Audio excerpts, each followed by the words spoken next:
Assalamualaikum warahmatullahi wabarakatuh. Perkenalkan, nama saya Fatma Ahmad, kelas C5 Prodi PGSD. Pada video kali ini saya akan membahas tentang isu-isu di Indonesia terkait pendidikan, kesehatan, dan ekonomi. Sebelum membahas tentang isu-isu yang ada di Indonesia, pertama saya akan menjelaskan apa itu pendidikan. Pendidikan adalah usaha sadar untuk menyiapkan peserta didik melalui kegiatan bimbingan, pengejaran, dan atau latihan bagi peranannya di masa yang akan datang. Selanjutnya kita masuk pada contoh masalah pendidikan yang terjadi di Indonesia. Di Indonesia yang pertama yaitu rendahnya sarana fisik fasilitas pendukung. Nah, artinya bahwa permasalahan ini sudah kita rasakan sedari dahulu, dari mulai perbedaan fasilitas yang ada antar sekolah dan juga fasilitas yang kurang mendukung di sekolahnya.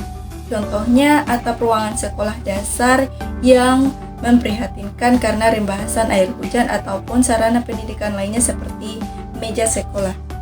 Yang kedua, rendahnya kualitas guru, artinya bahwa seorang guru sangatlah berpotensial akan keberhasilan dari sebuah pendidikan, sehingga kualitas siswa akan searah dengan kualitas guru yang ada. Dan pada saat ini masih banyak guru yang memiliki kualitas di bawah rata-rata, yang mengakibatkan kurang profesionalnya seorang guru dalam pembelajarannya.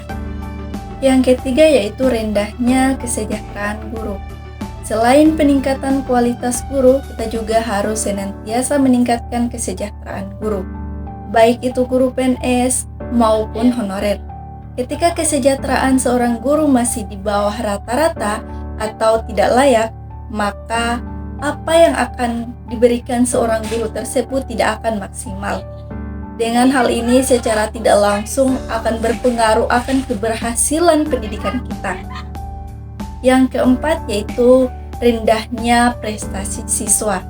Artinya bahwa tingkat prestasi siswa ini sangatlah berpengaruh akan keberhasilan pendidikan kita ke depannya. Karena siswa sebagai generasi perubahan di masa depan ini akan memegang kendali masa yang akan datang di genggaman mereka. Maka dari itu, rendahnya prestasi siswa saat ini akan sangat berpengaruh akan pendidikan ke depannya. Yang kelima yaitu rendahnya relevansi pendidikan, artinya bahwa kesesuaian antara pendidikan dengan dunia pekerjaan di kehidupan nyata ini sangatlah minim, sehingga perlu peningkatan lagi. Hal tersebut dapat dilihat dari banyaknya lulusan terdidik yang menganggur yang menyebabkan fenomena pengangguran terdidik. Selanjutnya kita masuk pada contoh masalah kesehatan yang terjadi di Indonesia. Yang pertama, jumlah penderita HIV membludak. Pada tahun 2022 lalu, muncul data yang menunjukkan angka kasus HIV/AIDS di Indonesia cukup tinggi.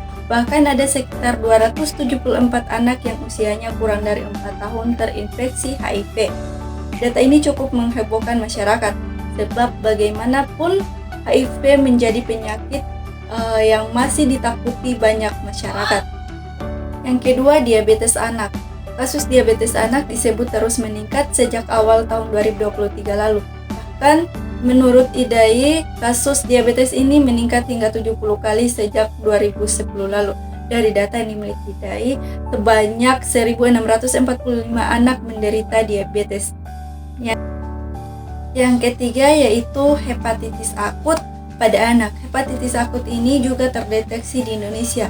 Penyakit yang mulai heboh pada Mei 2022 itu menimbulkan ketakutan di kalangan orang tua.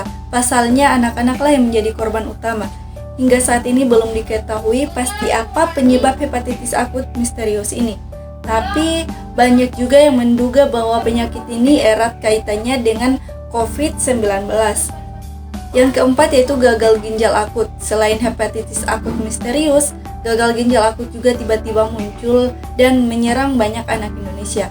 Penelusuran pun terus dilakukan hingga dipastikan bahwa biang keroknya adalah etilen glikol dan dietilen glikol yang ditemukan di obat sirup.